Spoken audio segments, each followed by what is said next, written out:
breaking news, Bray Wyatt has just been released from the WWE. I am absolutely shocked. I don't even have the words. I can't believe they literally just released Bray Wyatt. We'll definitely go into detail more next week, but wow, I'm absolutely shocked.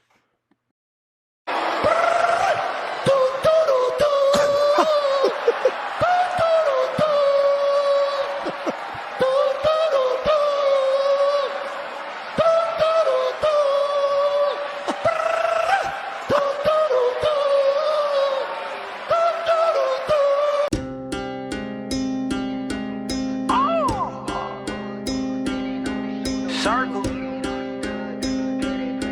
Slurry. Bitch, I'm that damn good. Smoking on some good, some rosy on the wood. Standing on the shit so you can get it understood. It's pedigree in me because I'm that damn good. Bitch, I'm that damn good. Bitch, I'm that damn good. Smoking on some good, something rosy on the wood. And bitch, I got the bounce so you just get it understood. It's pedigree in me because I'm that damn good. Bitch, I'm that damn good. Big ol' fire I'm turning, big ol' wood I'm burning.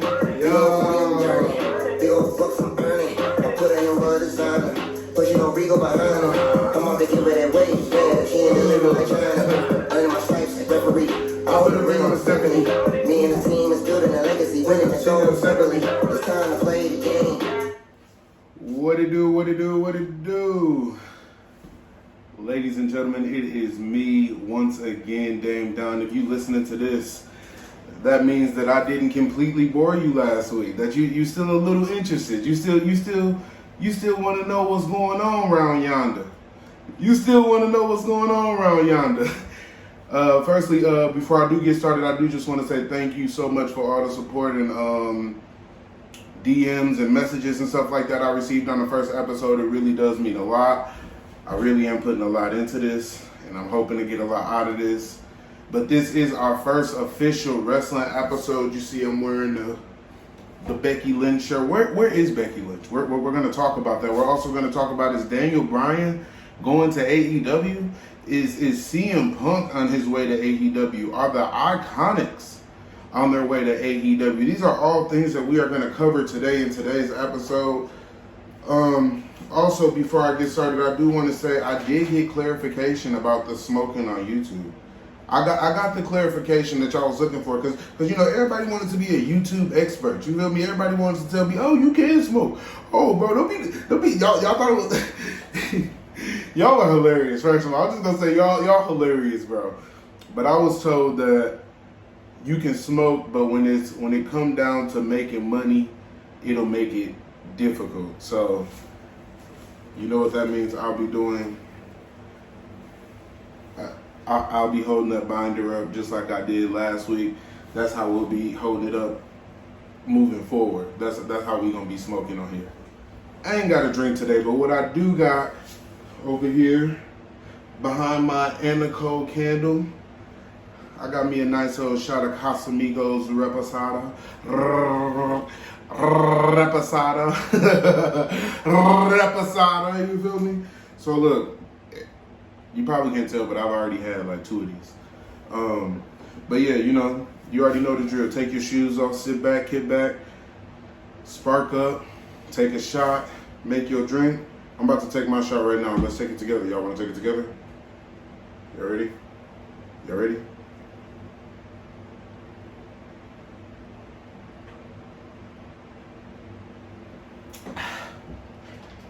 I need the chaser immediately. Because I can't do the alcohol. But first of all, we're going to dive right in here. This is our first official wrestling episode of the podcast. Now, it's the end of July, but first of all, July has been a great month to be a wrestling fan. Shows are finally back with fans. People are able to come to the arenas and actually sit down and pack in like we used to. I'll actually be going to my first show in 3 years this weekend. It depends on when you listen to this. But yeah, I'll be going to my first show in 3 years coming up here, and then I'll also be going to SummerSlam in Las Vegas as well. But it's just a great time to be a wrestling fan. AEW is growing faster than I think it can handle. WWE doesn't give a damn about AEW growing faster. Peacock sucks. They may be doing a Queen of the Ring, and also, ladies and gentlemen, for the first time since WrestleMania 36, where he faced Bray Wyatt, John Cena has returned home to the WWE, where he confronted the tribal chief, the head of the table, the main event, Roman Reigns. So it looks like these guys are shaping up to do something here at WrestleMania. WrestleMania, Jesus, at SummerSlam. And I know a couple of you aren't wrestling fans, so for those of you that don't know, Roman Reigns is cousin of The Rock, Rikishi, the Wild Samoans, and he's just absolutely killing it right now.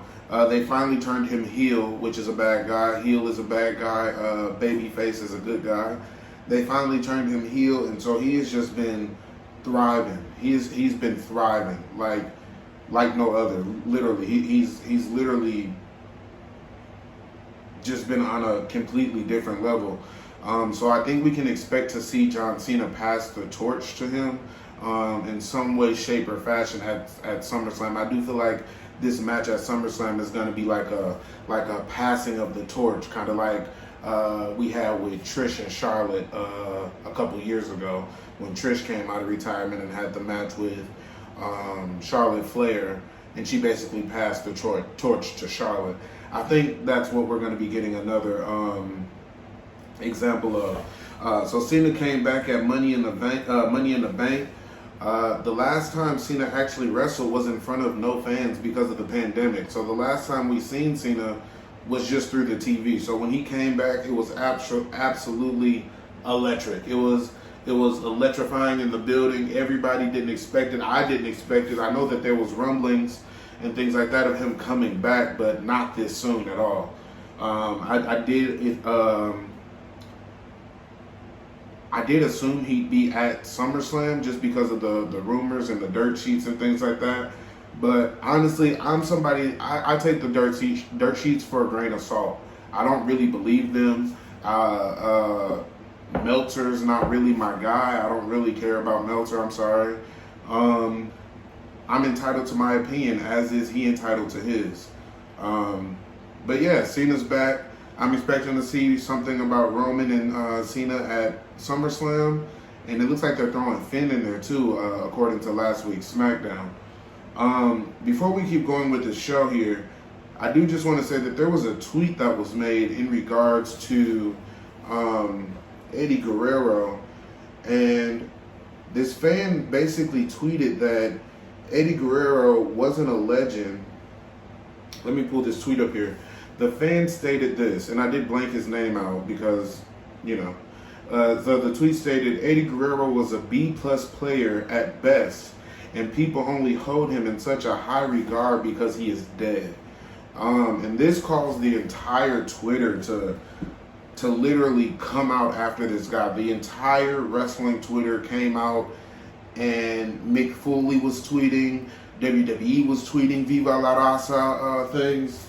You know, Eddie is a big part of professional wrestling. Eddie is a huge part of professional wrestling, whether he was alive or dead. Actually, if Eddie was still alive now, he would probably be, you know, in the megastar section, probably bigger than he already is. So I feel like that's a very ignorant thing to say, and he definitely got what he deserved. I think he actually deactivated his Twitter or something like that. But I definitely just wanted to address this Eddie tweet because it has been everywhere. Next thing we want to talk about here is I want to talk about Nikki Ash. So for those of you that don't know, Nikki Cross previously was her name, and she used to be a part of this group named Sanity, where they all just kind of looked like chaotic lunatics, and they were very destructive and successful. Out of the whole group, I believe it was So it was 4 guys and Nikki Cross. She's the only one left. Everybody else has since been released by WWE. She's the only one left. Nikki Cross has since turned into Nikki Ash, and this is her idea. I guess she went to Vince with this idea. And Nikki actually had a lot of momentum going into the Money in the Bank ladder match, but I don't think anybody expected her to actually win. I feel like going into the Money in the Bank ladder match, Liv Morgan was very much the sentimental favorite. That too, all of the fans were behind. I personally had my money on Liv Morgan, but if you actually sit back and really pay attention, Nikki Cross had the most momentum going into that Money in the Bank ladder match. She had beat Charlotte Flair. She had beat Rhea Ripley, who was the champion at the time. So she had beat the champion and the #1 contender heading into this Money in the Bank ladder match. And for those that don't know, a Money in the Bank ladder match is essentially a ladder match with 6 to 8 competitors. And if you climb the ladder and win the briefcase, in the briefcase there's a contract for up to 1 year. And you can literally cash in the contract for any title at any time, at any place, literally whenever. So Big E actually just won the Money in the Bank for the men. Congratulations to Big E. Very, very well deserved. Big E definitely deserved that. After this match with John Cena and Roman Reigns, after John Cena beats down Roman Reigns and Roman Reigns still wins, because Roman Reigns is going to win this match. He's been very much unstoppable. If Big E wanted to cash in on a tired Roman Reigns, he most certainly could do that. He most certainly could do that at any time, at any place, literally. You can cash it in whenever you want. And actually, that's exactly what Nikki Ash did after she cashed in on Charlotte Flair. Charlotte Flair won the title from Rhea Ripley at Money in the Bank, making Charlotte Flair an 11-time women's champion, coming closer to her dad's record. Ric Flair is a 16-time world champion, and it looks like Charlotte Flair is going to be the one to break this record. And this 16-time world champion record has been a thing since I was a kid. They were always referencing, 16-time world heavyweight champion, 16-time. The only person to ever come close to that is John Cena, and he actually has 16. And I don't think he wanted to break it. I think he didn't want to break it. And I think the only one that's second closest to that is Randy Orton. And I think he may have either 12 or 14 or something like that. But it does look like they're projecting Charlotte to go ahead and break her father's streak, and I'm all for that. I love the Queen.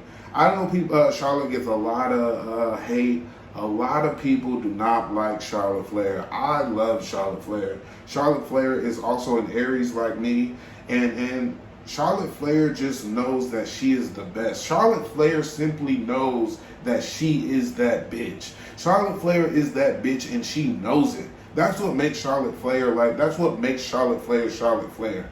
She knows that she can go out to the ring and get the job done better than anybody else. She knows this. She's not pretending she knows this.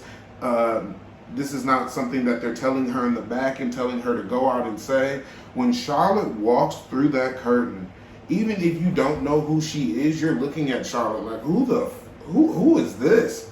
She just walks out with this poise and this confidence. Confidence is literally oozing off of her. I love Charlotte Flair. I literally love Charlotte Flair. But she did, Nikki Ash did go ahead and cash in on Charlotte. After Charlotte won the title from Rhea Ripley, they had a rematch on Monday Night Raw. Charlotte Flair ended up losing the match on Raw via disqualification, so the title doesn't change hands on disqualification. If you're in a title match, the title needs to either change hands via pinfall or submission. And so Charlotte got DQ'd. Rhea Ripley attacked her after the match. After the match, Nikki Ash cashed in and became a women's champion for the first time. And so it looks like they are going to be doing Charlotte Flair versus Rhea Ripley versus Nikki Ash at SummerSlam, and I'm pretty excited to see that. I'm really hoping that they give Charlotte that 12. I don't really see Nikki Ash retaining, But then again, I didn't see Nikki Ash winning the title. So, I mean, anything can happen at this point. Next thing I want to go ahead and talk about is I know that this person is getting a lot of heat for The Fiend not being there right now, but I am truly, truly, truly a huge fan of the Alexa Bliss Fiend transformation. Alexa Bliss went from the glitter glitz, sparkly glitz, whatever her theme song was, Alexa Bliss, to this Fiend Alexa with hypnotizing powers, and I just love it. I feel like Alexa's truly doing some of the best work of her career. The only thing I don't really like is this whole Lily doll thing. I'm not really sure how I feel about the doll. But other than that, I feel like Alexa's doing like some of the best work of her career. That Sister Abigail that she's made is tremendous. I just feel like, you know, she's just really doing some of her best work. But I do feel like we need The Fiend. The Fiend needs to come back. We haven't seen The Fiend since WrestleMania 37, where he came back and lost the match to Randy Orton.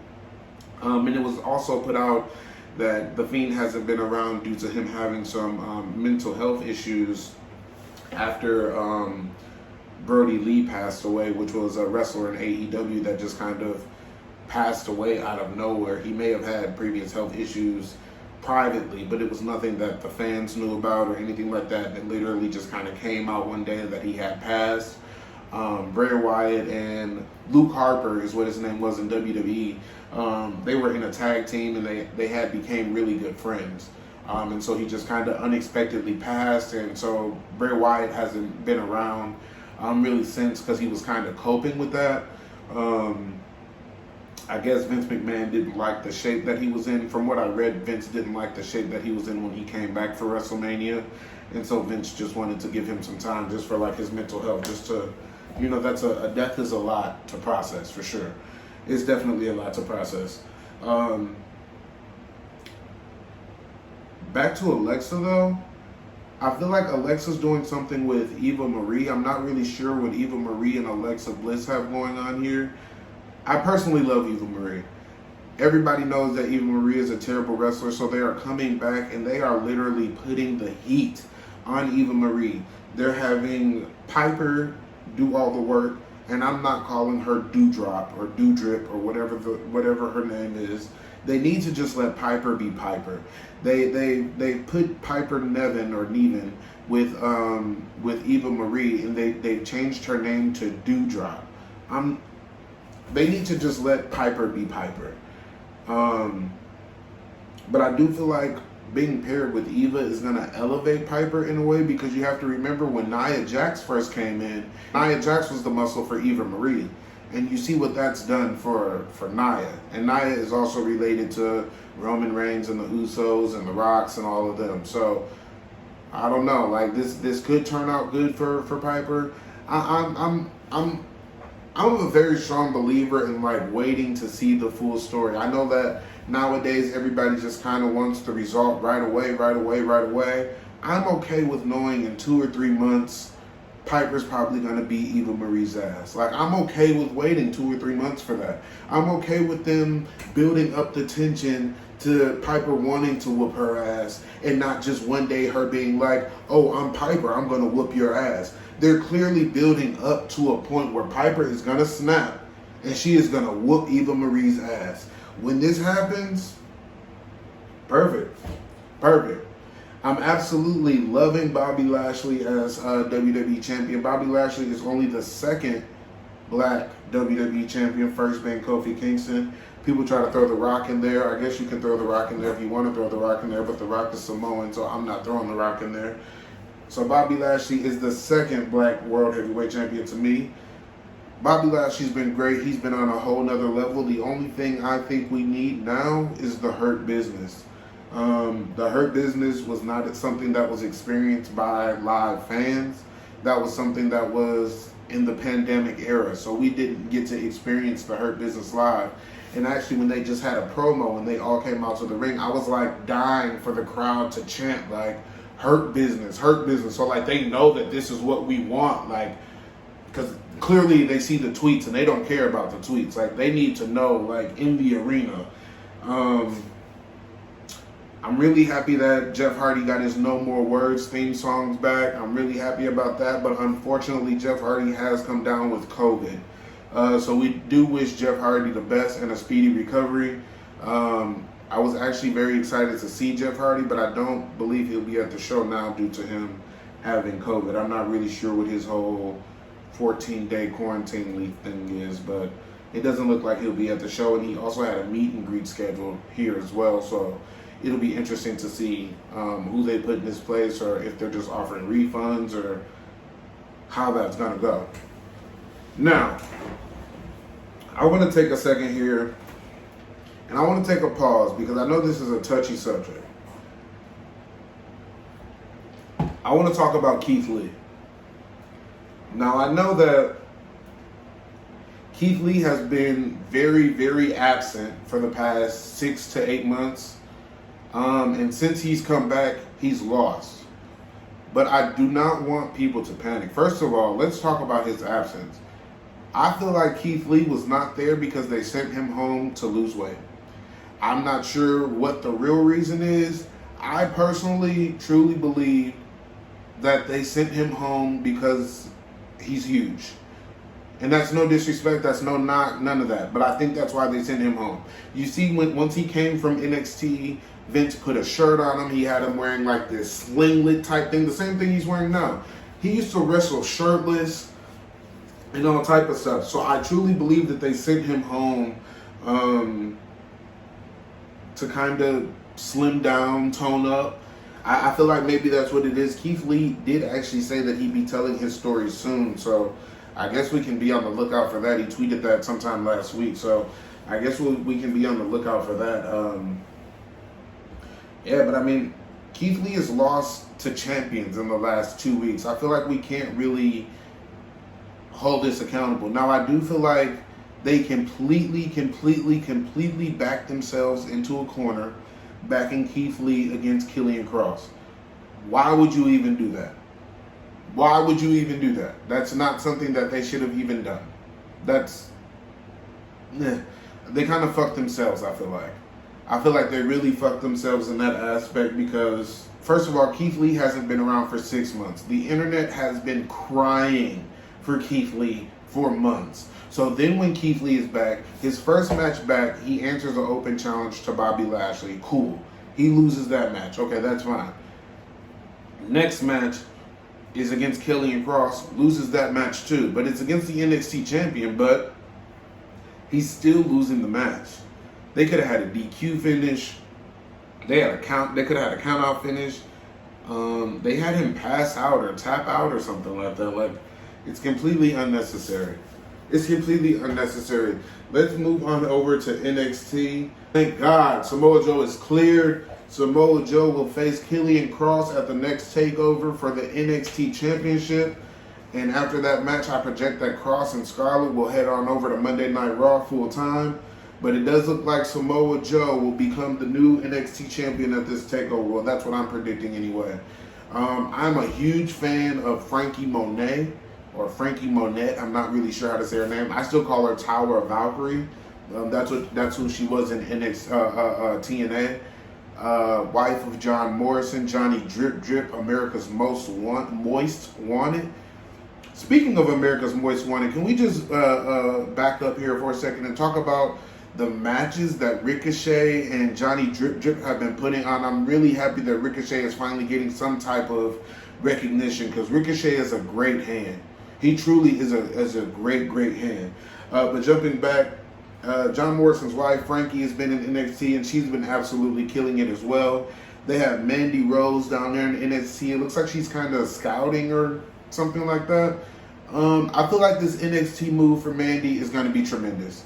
I feel like this NXT move for Mandy is going to make Mandy into a star. I feel like Mandy was always kind of missing something, but you can tell she's definitely been getting better in the ring, but it's like she's been missing something. She's been missing just a little something, and NXT is going to give her what she's been looking for. I'm really excited about Mandy Rose being in NXT. This whole Dexter Indy storyline, the love storyline where Dexter is like courting Indy, I love this. Cause he's like this psycho killer, and like this Australian girl is the only person that can really control him, tame him, calm him down. Like he just loves this Indy person. He can really draw actually. So it looks like Indy is actually going to be on the line when Johnny Gargano from The Way, a group that Indy is in, is going to take on Dexter, basically for the love of Indy, I guess. And I'm really kind of interested to see. Obviously, I predict Dexter winning to kind of pay off this storyline that's been happening for so long, because it's kind of been going on for quite a while now. Hit Row. I absolutely love Hit Row. I'm so happy that they're finally going to be getting in this match here. It looks like they're going to be facing the Legado. I can't think of their name right now for some reason, but they're going to be facing the Latino trio, and it's going to be Hit Row versus the Latino trio finally, and I'm very happy to finally see them in action. I would love to see with the girl in the boot heels. I would love to see if she can wrestle. I'm sure she can do something in the ring, and I can't wait till they start exploring that with her, because I'm sure that she's able to go in the ring as well. Bronson Reed has been killing it as well. I really do enjoy Bronson Reed. But before we move on from NXT, WWE is supposed to be doing a Queen of the Ring. And I think it would be really interesting if they did the Queen of the Ring with not only just Raw and SmackDown, but also Raw, SmackDown, and NXT. Just to kind of put it out there that NXT is a third brand. I know they're trying to diminish it again and say that it's just developmental. It's just developmental. NXT is a third brand. I'm not sure why they don't want to give NXT the recognition that it deserves, but NXT is building stars. Finn Balor just spent his whole year and a half down there recreating himself, and now he's back challenging Roman Reigns. Like, NXT needs to get the credit that it deserves. Like, 100%. So I feel like I would really like if they threw that Queen of the Ring, the NXT, into that Queen of the Ring. And, you know, I feel like, congratulations, Charlotte, because Charlotte's already the Queen of the Ring. So I'm not sure why we need an actual Queen of the Ring. I didn't really check out Impact. From what I can tell you about Impact, though, what I have seen on Impact, Deonna Purrazzo, Tennille Dashwood, Zack Ryder, which is Matt Cadona now, Cadona, something like that. They are killing it. They are killing it. Taylor Wilde is back. Taylor Wilde was one of my childhood favorites. I remember she used to battle the beautiful people. Taylor Wilde is back. Frankie Kazarian made his return to TNA. Still under AEW contract though.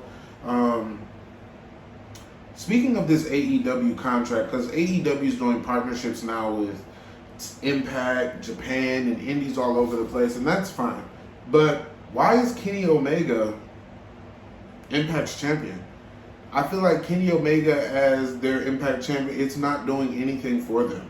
Give the title back to Rich Swann or Moose or Eric Young, for God's sakes. Like, Kenny Omega does not need to be their champion at all. And speaking of Kenny Omega and the Young Bucks and the whole Elite, actually, I'm just not a fan.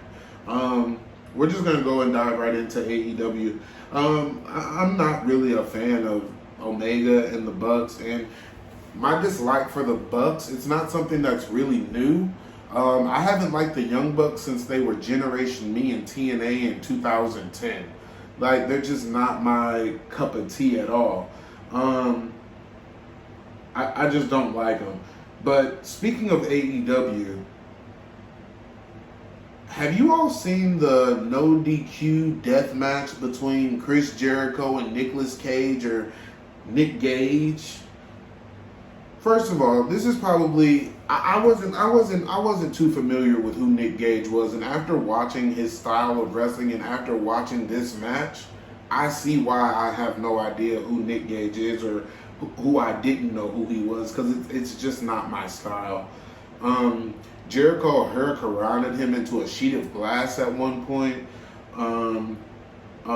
Cage took a pizza cutter to Chris Jericho's face and was literally grating it back and forth across his face.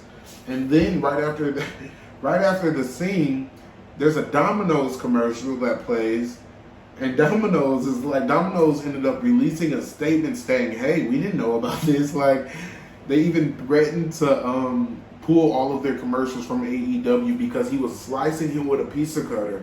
And then literally the next they went to commercial, and the first commercial was Domino's. And so Domino's was like, "Oh, we didn't know anything about that. We didn't know anything about that." But it was just too much for me. It was a pile driver into the broken glass. There were light tubes everywhere. It was just a lot. But this was one of the labors of Jericho that MJF is putting Chris Jericho through. And then it looks like his next labor is Huatuv Guerrero or something like that. I guess it's one of Jericho's old rivals. I'm not really sure. I haven't really done my homework on Huatuv. I was actually born the same year that these guys were wrestling, so I'm actually not really too familiar with who Huatuv is. AEW, honestly though, is actually kind of starting to grow on me. And I didn't really think I would say that, but the one person who is really saving AEW for me right now is DMD, Dr. Britt Baker. Dr. Britt Baker is really making AEW worthwhile for me, worth the watch. Britt Baker actually also just said she just did a promo this past week, and she was speaking about how both her and Rebel keep getting injured, and so that they both need backup. After Britt Baker gave this promo, the first people I thought about were the IICONICS. Their 90-day non-complete clause is up.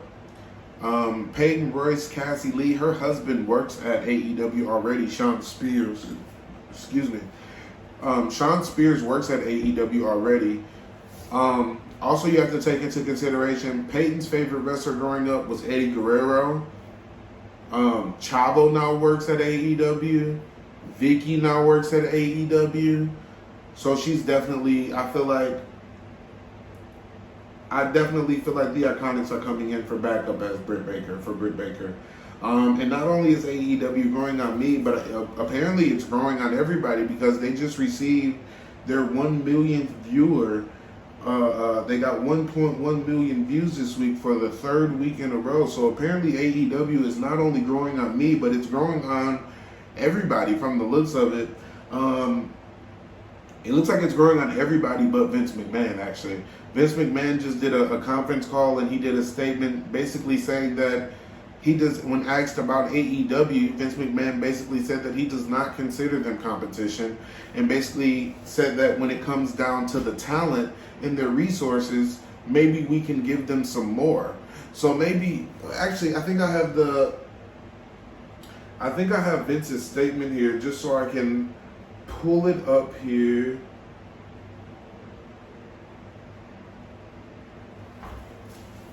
Vince McMahon said, "I'm not sure where their investments are when it comes to their talent. Perhaps we could give them some more." So Vince McMahon is basically saying, who do you want from my roster? That's what he's saying. He's saying, I don't care about the talent that you're signing. Actually, do you want more? That's what Vince McMahon is saying. Vince does not consider AEW competition whatsoever, and I don't feel like he should, because honestly, this year's WrestleMania alone was seen by 2.2 billion people. 2.2 billion. So I don't feel like Vince really has anything to worry about, honestly. Now let's get on to the hottest topic here. CM Punk and Daniel Bryan. Now, personally, if Daniel Bryan goes to AEW, I feel like it would be more of a hit to to WWE than CM Punk. WWE does not give a shit about CM Punk, and you can tell that they don't give a shit about CM Punk the way that Stephanie goes out in his hometown and calls him a quitter after he lost his first UFC fight. They don't care about CM Punk. I feel like the huge hit to WWE is going to be Daniel Bryan. I feel like this would be on the equivalent to Kurt Angle joining TNA in 2006 or 2008 or whatever year it was. But when Kurt Angle joined TNA, you knew that there was a shift in professional wrestling. If the rumors are true that Daniel Bryan is going to AEW, I feel like this could provide that same shift. And also, if Daniel Bryan and CM Punk are going together, this is gonna, it's almost like a universal shift kind of, because it's gonna take place. Like it's gonna be a huge hit, and people that have missed CM Punk are gonna dive onto this, and people that are on the Vince McMahon hate train are gonna dive onto this. I feel like personally it would be a good career move for Daniel Bryan, because I feel like he's very like open to doing whatever in the business and what's best for business. But honestly, if you look back a while ago, Daniel Bryan did an interview praising Kenny Omega and how creative he is and how out of the box he is. Honestly, when I read that interview, it kind of hinted to me like, oh, I want to work with Kenny Omega. So I could see Daniel Bryan going to AEW with the mindset of, I'm doing this to work with Kenny Omega. And I mean, I feel like he has that right. Daniel Bryan will be back in the WWE. I don't feel like this is something that'll be permanent. I feel like Daniel Bryan will definitely be back. I mean, I feel like this is a great business move for him. It's a great career move for him. But selfishly, I do want Daniel to stay. I'm not really a big CM Punk fan. When he quit WWE or got fired or whatever happened, I really didn't really care. Even the Raw where he wasn't on and everybody was kind of freaking out that he wasn't there after the Royal Rumble after he quit or whatever, I didn't even notice he wasn't there until I got on Twitter and everybody was like, oh, where's CM Punk? Oh, where's CM Punk? Like, don't get me wrong, CM Punk is a great wrestler. He is a great professional wrestler. He is really good on the mic. He's really good at what he does. But if CM Punk didn't sit down and have that promo, the pipe bomb promo, where he sat there and he talked about Vince and how the company would be better if Vince died and things like that, I feel like that's what really connected people to CM Punk. So if that didn't happen, I'm not sure if people would care as much about CM Punk as they do. I'm not saying that they didn't care about him before that, but after that, that definitely elevated him to a completely different level, to a completely different threshold. I mean, people were reaching out to him from the woodworks trying to get, interviews and movie deals and all of this stuff, because he sat on the stage and said WWE would be better after Vince McMahon was dead. So I don't think Vince really gives a shit if Punk goes. But everybody's kind of, speculating AEW's doing a show in Chicago. Everybody's speculating that is where he'll be.